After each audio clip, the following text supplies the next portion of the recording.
Hi everyone and welcome back to my channel. My name's Lizzie and in today's video we are talking about the number 4 of the karmic debt numbers, the number 19. So you have this karmic debt number if you have 19 or 1 in your personality numbers, if you are born on the 19th, or if you have a soul urge number, destiny number, life path number, etc, which is a number 1. And you get that number 1 from the number 19, then you have this karmic debt number. If you don't know what your personality numbers are, I will leave a video link down below for you to go and check out, for you to calculate all your personality numbers. And then I will also leave another video just talking about karmic debt numbers in general, what they are, what they mean dependent on where they are located within your personality numbers. So go check those out if you need to. So, what is karmic debt number 19? What does a 19 mean?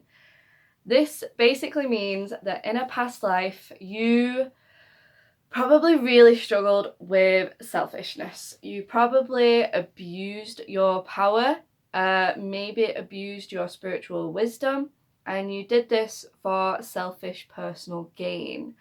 You probably had a bit of a lack of compassion for other people and just generally acted quite selfishly.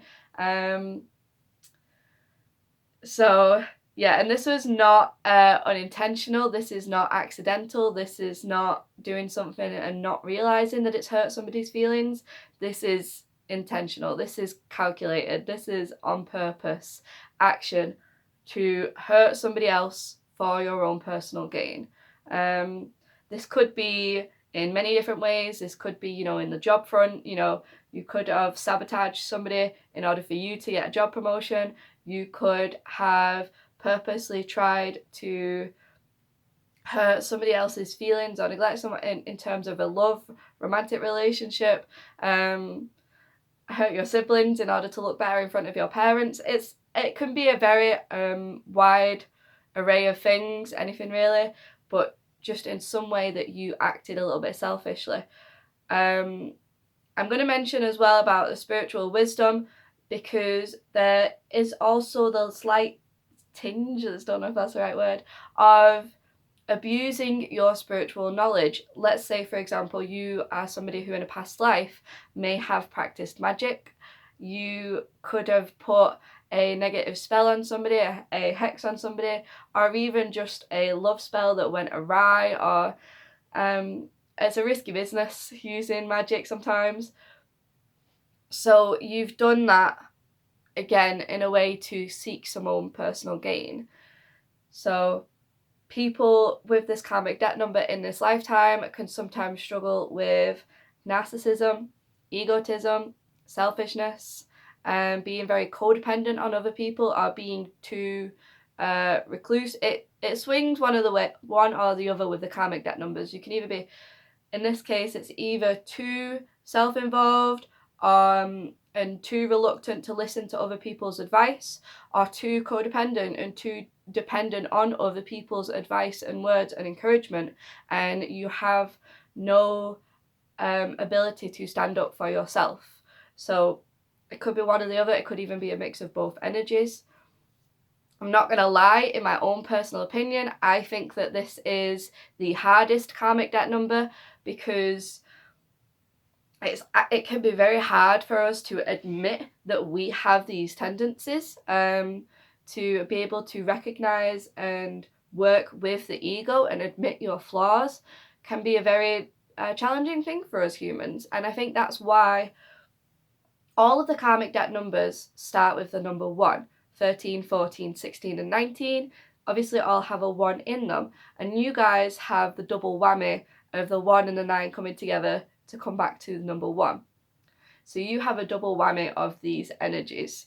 And the 1 is all about ego, it's all about the self, it's all about identity, independence, stuff like that. And so all of the karmic debt numbers struggle with this. There's some sort of ego battle that needs to be overcome. But like I said, you guys have got a double whammy of it, and so it can be quite a struggle. But the first step is obviously being able to recognise and accept that you might have some of these tendencies. That saying, the only way to overcome a problem is to actually admit you have a problem. So being able to admit that maybe sometimes you do act a little bit selfishly, or do act a little bit like take your own feelings into consideration before others, being able to admit that is amazing, because that's like I said, the first step to actually being able to overcome it. Because what happens with karmic debt numbers is we just tend to replay them throughout every single lifetime. So again, people with this karmic debt number may struggle to find their own way, to walk their own path, to be their own leader, to take charge of their own life. And this is what this karmic debt number is going to teach you. It's going to teach you how to be independent, how to assert yourself and go for what you want to go for in life, despite, without other people controlling you, despite other people's opinions. But at the same time, to not neglect other people's opinions, to not neglect other people's feelings, to take them into consideration, and to act selflessly at times. So it's about finding that healthy balance between the two, doing things for your own good, but that are not going to jeopardize anybody else's feelings or emotions. Obviously, like, there's certain things that you can't help. Let's say, for example, you want to break up with somebody and you're doing that for your own selfish reasons because you want to break up with them, and then they're not going to obviously like that because they don't want to break up, and that's going to hurt their feelings. There's situations like that where you've got to basically, you've got to understand that you can't help things like that. That's the aspect of the number one, of being able to stand up for yourself and not just staying in that. Because again, you could also have an energy of caring too much about other people's opinions, doing things because you care too much about their feelings and not your own. Again, sometimes it can be swinging either or with these karmic debt numbers. So to work through it, like I said, you must recognize any of these tendencies that you display. You must work on being independent, and you must work on being selfless towards other people, being kind to other people, doing good deeds for other people. Because I haven't mentioned it, I've just realised the number 9 actually represents other people. It represents people who are life path 9s and natural caretakers. They love to look after other people. They love to be of service to other people. Quite often they will put other people's feelings ahead of their own. That's some of the challenges that they face of the number 9, is being too giving. So you have to find that healthy balance with the 1 and the 9 between the two, between helping yourself and helping other people.